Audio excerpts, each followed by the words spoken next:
Good morning my dear friends. હું Hetal Rajpura Shri Sardar Patel educational institute સંચાલિત Shrimati MS Lakhani કન્યા વિદ્યાલયના પ્રાથમિક વિભાગમાં મારી ધોરણ 1ની દીકરીઓનું સ્વાગત કરું છું. આજનો વિષય છે અંગ્રેજી અને અંગ્રેજીમાં આજે આપણે યુનિટ નંબર 63 વિશે સમજૂતી મેળવવાની છે.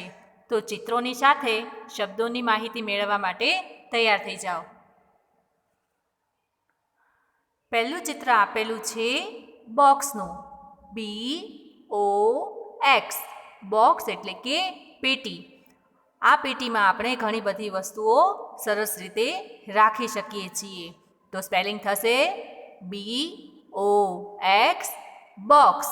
બોક્સ એટલે કે પેટી. નેક્સ્ટ પિક્ચર જોઈએ. આ શેનું ચિત્ર છે? તમે બધા રમતા હશો. તમારો નાનો નાનો ભાઈ હશે તો એ નાની નાની બંદૂકથી રમતો હશે. તો આ બંદૂકનું ચિત્ર છે. તો બંદૂકને આપણે અંગ્રેજીમાં શું કહીશું? ગન. તો તેનો સ્પેલિંગ થશે GUN, ગન. ગન એટલે કે બંદૂક. નેક્સ્ટ પિક્ચર ઇઝ, આ શેનું ચિત્ર છે? ગાયનું. ગાય છે એ આપણી માતા કહેવાય છે.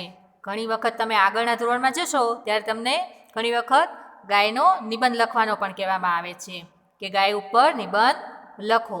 તો આપણે શું લખી શકીએ કે ગાય આપણી માતા છે, ગાયને 2 શિંગડા હોય છે, ગાયને 4 પગ હોય છે, ગાયને 1 પૂંછડી હોય છે, ગાય આપણને દૂધ આપે છે.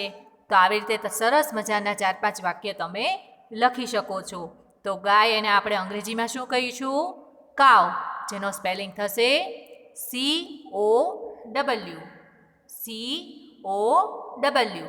કાવ એટલે કે ગાય. પછીનું આપણે નેક્સ્ટ પિક્ચર જોઈએ. Toy, TOY. ટોય એટલે કે રમકડું. જો અહીંયા તમને કેટલા બધા સરસ મજાના રમકડા રમવાના દેખાય છે. રમકડા જોઈને તમને રમવાનું મન થઈ ગયું ને?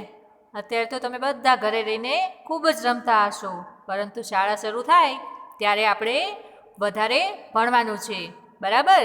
તો અત્યારે રમતા રમતા ભણતા રહો, બરાબર બાળ મિત્રો?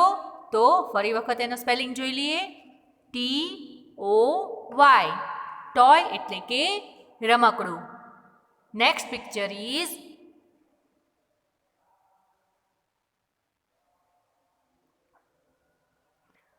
આ શેનું ચિત્ર છે? એક નાના એવા બાળકનું, બરાબર? તો આ બોય છે એટલે કે છોકરો. તો જેનો સ્પેલિંગ થશે BOY. શું સ્પેલિંગ થશે? BOY. બોય એટલે કે છોકરો. નેક્સ્ટ પિક્ચર જોઈએ આપણે બેગનું. કયું છે આ? બેગ, જેને તમે શાળાએ લઈને આવો છો, બરાબર? એની અંદર શું મૂકો છો? તમારો કંપાસ, પાઠ્યપુસ્તક, notebook, water bottle, lunch box, બરાબર? તો આ સરસ મજાનું બેગ છે જેને આપણે ગુજરાતીમાં શું કહીએ છીએ? દફતર, જેનો સ્પેલિંગ ફરી વખત જોઈ લઈએ. BAG.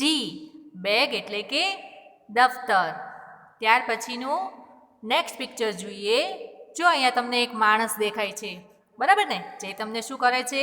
શેક હેન્ડ કરવા માટે હાથ લંબાવે છે, બરાબર? પણ આપણે તેની સાથે શેક હેન્ડ કરવાનું નથી. અત્યારના સમયમાં શેક હેન્ડ કરાય ના કરાય. ફક્ત શું કરાય? નમસ્તે કરાય. કારણ કે અત્યારે કોરોના વાયરસ બહુ બધા આંટા મારે છે, બરાબર? તો આપણે કોરોના વાયરસને આપણી પાસે આવવા દેવાનો નથી. તો ફક્ત શું કરાય? 2 હાથ જોડીને નમસ્તે કરાય, બરાબર ને? તો આ છે માણસનું ચિત્ર. તો તેનો સ્પેલિંગ થશે MAN. મેન એટલે કે માણસ. ફરી વખત MAN. મેન એટલે કે માણસ, બરાબર? તો આપણે ત્યાર પછીનું ચિત્ર જોઈએ. આ શેનું ચિત્ર છે? તમારા ઘરે બધાયને ઘરમાં શું હોય છે? આપણે પાણી આવે છે તો એ શેમાંથી આવે છે? નળમાંથી આવે છે ને, બરાબર? તો આ નળને આપણે અંગ્રેજીમાં શું કહેવાય? ટેપ કહેવાય. શું કહેવાય? ટેપ. TAP. ટેપ એટલે કે નળ. ફરી વખત TAP. ટેપ એટલે કે નળ. આ નળમાંથી આપણે પાણી આવે છે બરાબર. તો આપણે જેટલે પાણીની જ્યારે જરૂર હોય ત્યારે જ તે નળ ખોલવાનો બરાબર. પાણીની જરૂર ન હોય તો આપણે નળને શું કરી દેવાનો? બંધ. પાણી જો ટપકતું હોય તો તેને ફીટ બંધ કરવાનો, જેથી પાણી ટપકે નહીં અને પાણીનો દુરુપયોગ થાય નહીં બરાબર. તો બાળમિત્રો, અહીંયા આપણે આ યુનિટની બધી જે સમજૂતી હતી એ પૂર્ણ કરી છે. જેટલા શબ્દો તમારા યુનિટમાં આવે છે તો અનુકૂળ આવે અને યાદ રાખી શકાય તો આ બધા જે શબ્દો છે ગુજરાતી શબ્દો એને આપણે અંગ્રેજીમાં બોલવાનો પ્રયત્ન કરવાનો કે જેથી તમે એ શબ્દોને યાદ રાખી શકો બરાબર બાળમિત્રો. તો આ જેટલા તમે શબ્દો જોયા તે અંગેની એક્સરસાઇઝ પણ આવે છે, તો એ એક્સરસાઇઝ આપણે નેક્સ્ટ વિડીયોમાં જોશું બરાબર. તો બધાને થેન્ક યુ સો મચ. ઘરે રહો, સુરક્ષિત રહો, સ્ટે હોમ, સ્ટે સેફ. બધાએ ઘરમાં રહેવાનું છે અને સમયે સમયે હાથ ધોતા રહેવાના છે. ઓકે.